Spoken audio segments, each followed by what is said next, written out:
Registration ಫೀಸ್ನ ಜಾಸ್ತಿ ಮಾಡ್ಕೊಂಡಿದ್ದೀರಿ, stamp duty ಫೀಸ್ನ ಜಾಸ್ತಿ ಮಾಡ್ಕೊಂಡಿದ್ದೀರಿ, ವ್ಯಾಲ್ಯೂಯೇಷನ್ ಯಾವ ಒಂದು ಭಾಗದಲ್ಲೂ ಕೂಡ, ಯಾವ ಒಂದು ಹಂತದಲ್ಲೂ ಕೂಡ ಇವತ್ತು ಜನಗಳಿಗೆ ನೀವು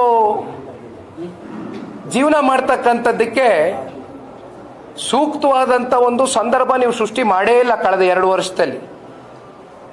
ಬಹುಶಃ ಇನ್ನು ಒಂದು ವಿಚಾರದಲ್ಲಿ ನೀವು ದರ ಏರಿಕೆ ಮಾಡಿಲ್ಲ. ನಾವು ಉಸಿರಾಡೋ ಗಾಳಿಲಿ ಒಂದು ದರ ಏರಿಕೆ ಇಲ್ಲಿವರೆಗೂ ಮಾಡಿಲ್ಲ. ನಮ್ಮ ಪುಣ್ಯ, ರಾಜ್ಯದ ಜನತೆಯ ಪುಣ್ಯ. ಇನ್ನ ಹತ್ತತ್ರ 48 ದರ ಏರಿಕೆಗಳಾಗಿದೆ ಅಂತಕ್ಕಂಥ ಮಾಹಿತಿಯನ್ನು ನಾವು ಪಡೆದುಕೊಂಡಿದ್ದೇವೆ. ಇವೆಲ್ಲದರ ವಿರುದ್ಧವಾಗಿ ಒಂದು ಕಡೆ ಭ್ರಷ್ಟಾಚಾರದ ಬಗ್ಗೆ ರಾಯರೆಡ್ಡಿ ಅವರು ಹೇಳ್ದಂಗೆ ನಂಬರ್ 1 ಸ್ಥಾನ ಇವತ್ತು ಈ ರಾಜ್ಯದ ಸರ್ಕಾರಕ್ಕೆ ಕೊಡಬಹುದು ಅಂತಕ್ಕಂಥದ್ದನ್ನ ಅವರೇ ಏನು ಹೇಳ್ಕೊಂಡಿದ್ದಾರೆ. ಇದು ನಿಜಕ್ಕೂ ಕೂಡ ಅತ್ಯಂತ ವಿಪರ್ಯಾಸ. ಮುಂದಿನ ದಿನಗಳಲ್ಲಿ ಇದೇ ರೀತಿ ಈ ಕಾಂಗ್ರೆಸ್ನ ಸರ್ಕಾರದ ಆಡಳಿತದಲ್ಲಿ ಯಾವ ಒಬ್ಬ ನಾಗರಿಕನಿಗೂ ಕೂಡ ಆಡಳಿತದಲ್ಲಿ ಸುಧಾರಣೆ ಕಾಣಬಹುದು, ಬದಲಾವಣೆ ಕಾಣಬಹುದು ಅಂತಕ್ಕಂಥ ಅಪೇಕ್ಷೆ ನಾವು ಯಾರೂ ಇಟ್ಕೊಂಡಿಲ್ಲ. ಆದರೆ ಅಪ್ಪಿತಪ್ಪಿ ಏನಾದರೂ ಇದು ಇದೇ ರೀತಿ ಮುಂದೆ ನಡ್ಕೊಂಡು ಹೋದರೆ ಮುಂದೊಂದು ದಿನ ಹಿಂದೆ ಎಮರ್ಜೆನ್ಸಿ ಡಿಕ್ಲೇರ್ ಆಗಿತ್ತು ಇಂದಿರಾ ಗಾಂಧಿ ಅವ್ರ ಪೀರಿಯಡಲ್ಲಿ, ಅಥವಾ ಯಾವುದಾದ್ರೂ ದೊಡ್ಡ ಮಟ್ಟದ ಪ್ರವಾಹಗಳು, ಭೂಕಂಪಗಳು ಆದಾಗ, ನ್ಯಾಚುರಲ್ ಕೆಲಾಮಿಟೀಸ್ ಆದಾಗ ಎಮರ್ಜೆನ್ಸಿ ಡಿಕ್ಲೇರ್ ಆಗ್ತಿರ್ತಕ್ಕಂಥದ್ದು ನೋಡಿದ್ದೇವೆ ನಾವು. ಆದರೆ ಮುಂದೊಂದು ದಿನ ನನಗನ್ನಿಸ್ತಕ್ಕಂಥದ್ದು, ನಮ್ಮೆಲ್ರಿಗೂ ಬಹುಶಃ ಇದು ಒಪ್ಕೊಳ್ತಕ್ಕಂಥ ವಿಚಾರ, ಒಂದು ದೊಡ್ಡ ಮಟ್ಟದಲ್ಲಿ ಆರ್ಥಿಕ ಸಂಕಷ್ಟಕ್ಕೆ ಒಳಗಾಗ್ತಕ್ಕಂಥದ್ದು ಅಷ್ಟೇ ಅಲ್ಲ, ಇವತ್ತು ಒಂದು ದೊಡ್ಡ ಆರ್ಥಿಕ ಸಂಕಷ್ಟದ ಒಂದು ಎಮರ್ಜೆನ್ಸಿ, ಒಂದು ಸುನಾಮಿ ರೀತಿಯಲ್ಲಿ ನಾವು ಡಿಕ್ಲೇರ್ ಮಾಡ್ತಕ್ಕಂಥ ಒಂದು ಸನ್ನಿವೇಶ ಕೂಡ ನಾವು ಬಹಳ ದೂರ ಏನಿಲ್ಲ ಎದುರಿಸ್ತಕ್ಕಂಥದಕ್ಕೆ.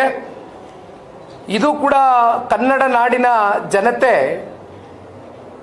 ಎದುರಿಸಬೇಕಾಗಿರ್ತಕ್ಕಂಥ ದಿನಗಳು ಬಹಳ ದೂರ ಇಲ್ಲ ಅಂತಕ್ಕಂಥದ್ದು ನಮ್ಮೆಲ್ಲರಲ್ಲೂ ಒಂದು ರೀತಿ ಬಹಳ ಗೊಂದಲ ಇದೆ. ಇದು ಎಲ್ಲಿಗೆ ಹೋಗ್ತಾ ಇದೆ ನಮ್ಮ ರಾಜ್ಯ ಅಂತಕ್ಕಂಥದ್ದು. ಯಾಕೆಂದರೆ ಹಿಮಾಚಲ ಪ್ರದೇಶದಲ್ಲಿ ಕಾಂಗ್ರೆಸ್ನ ಸರ್ಕಾರ ಇದೆ, ಆಡಳಿತದಲ್ಲಿದೆ. ಈಗಾಗಲೇ ಗ್ಯಾರಂಟಿಗಳ ಹೆಸರಲ್ಲಿ ಹಿಮಾಚಲ್ ಪ್ರದೇಶ ದಿವಾಳಿ ಎದ್ದೋಗಿದೆ ಅಂತಕ್ಕಂಥದ್ದು ಕೂಡ ಪತ್ರಿಕೆಗಳೆಲ್ಲ ಓದಿದ್ದೇವೆ. ಅಗೇನ್ ಇತ್ತೀಚೆಗೆ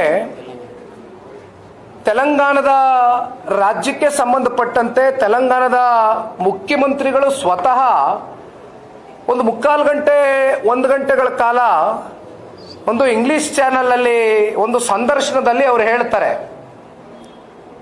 ಇದು ಒಂದು ರೀತಿ ಬಹಳ ಹಾಸ್ಯಾಸ್ಪದ. ಅವರೊಂದು ಮಾತು ಹೇಳ್ತಾರೆ, ನಾನು ಮುಖ್ಯಮಂತ್ರಿ ಆಗ್ಲಿಕ್ಕಿಂತ ಮುಂಚಿತವಾಗಿ ತೆಲಂಗಾಣದ ಸಾಲ ಎಷ್ಟಿತ್ತು ಅಂತಕ್ಕಂಥದ್ದು ನನಗೆ ಗೊತ್ತಿರಲಿಲ್ಲ.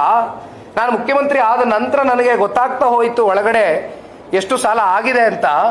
ಆದರೆ ಗೊತ್ತಿಲ್ದಿರ ನಾನು ಕಮಿಟ್ಮೆಂಟ್ ಮಾಡಿಬಿಟ್ಟೆ ಗ್ಯಾರಂಟಿಗಳ ವಿಚಾರವಾಗಿ. ಈಗ ಗ್ಯಾರಂಟಿಗಳನ್ನ ನಾನು ಜನಗಳಿಗೆ ಮುಟ್ಟಿಸ್ಲಿಕ್ಕೆ ಆಗ್ತಾ ಇಲ್ಲ. ಮುಂದೆ ಮತ್ತೆ ಎಲ್ಲಿ ತೆಲಂಗಾಣನೂ ದಿವಾಳಿ ಎದ್ದೋಗುತ್ತೋ, ದಿವಾಳಿ ಎತ್ತಕ್ಕಂಥ ಒಂದು ಪರಿಸ್ಥಿತಿ, ವಾತಾವರಣ ಸೃಷ್ಟಿಯಾಗುತ್ತೆ ಅಂತಕ್ಕಂಥ ಆತಂಕ ನನಗೆ ಶುರು ಆಗಿದೆ ಅಂತ ಸ್ವತಃ ತೆಲಂಗಾಣ ರಾಜ್ಯದ ಕಾಂಗ್ರೆಸ್ನ ಮುಖ್ಯಮಂತ್ರಿಗಳು ಹೇಳಿದ್ದಾರೆ ಅಲ್ಲಿ.